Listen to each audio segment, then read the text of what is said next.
Assalamualaikum warahmatullahi wabarakatuh. Hamdan syukran lillah, salatan wassalaman ala rasulillah. Amma ba'di. Yang mulia Dewan Juri yang wajahnya berseri-seri, yang mulia seluruh peserta dai milenial yang semangat menggapai cita-cita. Kita masih meyakini yang bahwasanya masih ada kehidupan setelah berakhirnya kehidupan di dunia ini. Untuk memikirkan dan merenungkan, sudah berapa lama kita mengarungi kehidupan ini dengan curah nikmat dan rahmatnya kepada kita. Lalu, apakah bekal yang kita persiapkan cukup untuk kita kembali ke hadapannya? Sebagai jawabannya, melalui syarahan saya yang berjudul Di Manakah Kebaikan? Sahabat dai milenial dimanapun Anda berada, teringat saya pada satu riwayat di mana pada masa Rasulullah Sallallahu Alaihi Wasallam datang seorang al-sahabat kepada beliau seraya menanyakan, "Ya Rasul, ainal khair? Di manakah terdapat kebaikan itu ya Rasul?" Rasul menjawab, "Khairul lakum fi khamsati mawaziyah." Kebaikan itu terdapat pada 5 tempat.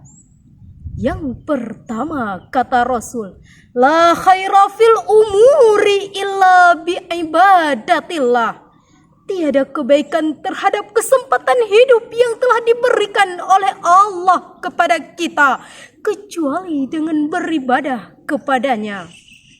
Yang kedua, kata Rasul, "La khaira fil mali illa bisadaqati." Tiada kebaikan terhadap harta yang kita miliki kecuali dengan bersedekah. Yang ketiga, kata Rasul, "La khaira fil ilmi illa bi'amalin." Tiada kebaikan terhadap ilmu yang kita miliki kecuali dengan mengamalkannya. Seperti kata syair, "Al-ilmu bila amalin, kasyajaru bila samarin." Ilmu tanpa amal bagaikan pohon yang tak berbuah.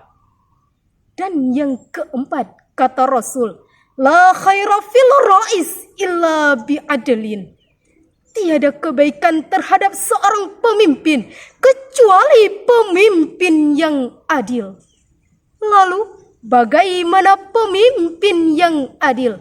Pemimpin yang adil adalah pemimpin yang taat kepada Allah dan mengikuti jejak Rasulullah Sallallahu Alaihi Wasallam.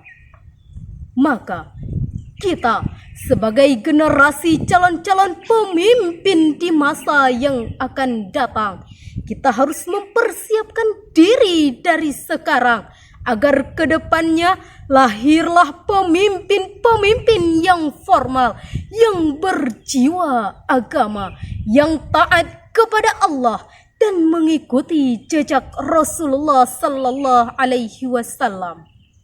Dan yang terakhir, kata Rasul, "La khaira fil ijma' illa bimusyawarah." Tiada kebaikan terhadap satu kumpulan kecuali dengan bermusyawarah. Dari uraian tadi dapat kita tarik benang merah. Hal yang harus kita persiapkan untuk kita kembali ke hadapannya ialah kita harus selalu beribadah kepada Allah dan mengikuti jejak Rasulullah Sallallahu Alaihi Wasallam. Hanya ini yang dapat saya sampaikan. Hasbunallah. Wassalamualaikum warahmatullahi wabarakatuh.